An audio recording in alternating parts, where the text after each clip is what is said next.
How did you look at these firings earlier this week? I know it alarmed certain folks who watch this agency closely.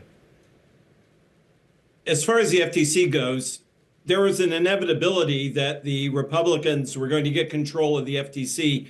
There is a nominee pending, Daniel Metter, who's likely to get a vote in the Congress relatively soon, so that in a short time, there would be a working majority of 3 Republicans that would have the votes to do what they wanted.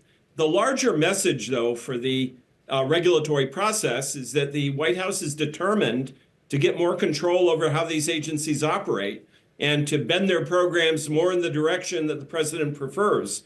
The agency leadership has said, we do want to press ahead with the big tech cases that are running now. We want to have an active program involving mergers. But at the same time, they've said, we do want to create an environment that's going to be more favorable for deal making because we're going to tolerate settlements.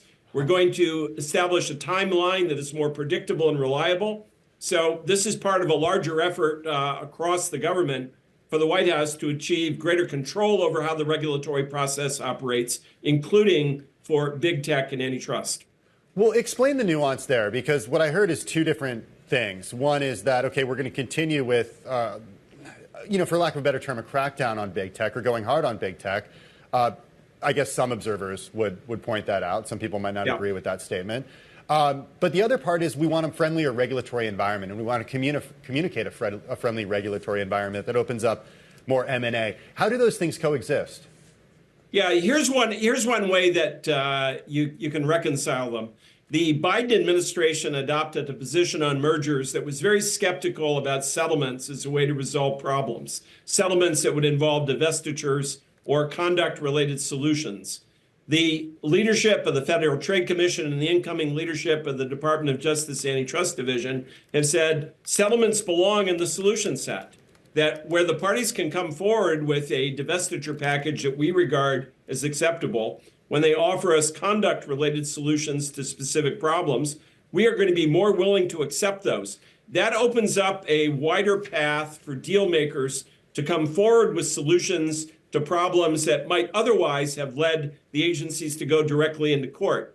So there's a commitment to bear down on anti-competitive mergers, but a greater willingness to accept solutions that the previous administration tried to slam the door on.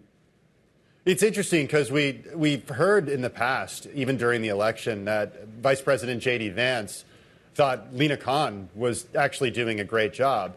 It raises the question of continuation of policy between her FTC and Andrew Ferguson's. So do you expect that the FTC, and I guess also the DOJ, is going to continue to move forward with the cases against Google, Apple, Meta, and Amazon?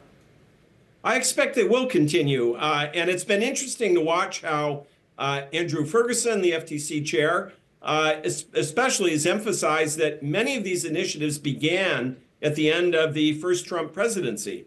The case involving Google search began at the end of the President Trump's first term. The FTC's case against Meta for monopolization began in 2020. The investigation of Apple began in 2020. So one message that's come from the leadership is that we're the ones who started this. We're the ones who brought this scrutiny to bear, and we're going to carry forward with those. In a way, it's an effort to claim credit for the development of the newer approach to competition law. At the same time, Chair Ferguson makes a point of saying the Biden-Harris antitrust era at the FTC is over. The Khan chairmanship and policy is over. I think what they mean to be saying there is that we are going to be more willing to consider solutions to mergers that stop short of absolute prohibitions. We're going to provide more clarity and certainty about the duration of the merger review process. We're not going to game the system of process to stretch out the timeline to give companies more pause in considering whether they want to go ahead.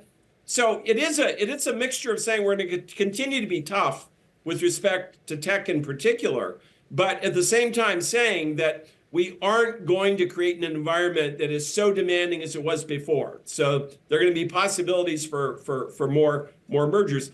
And I think both of the leaders face something that a Republican nominee to these agencies always face. A conventional story, and academics like me are part of creating that story. Right. The conventional story is is Republicans are going to open the gates. They want to say things at the beginning that say not so fast.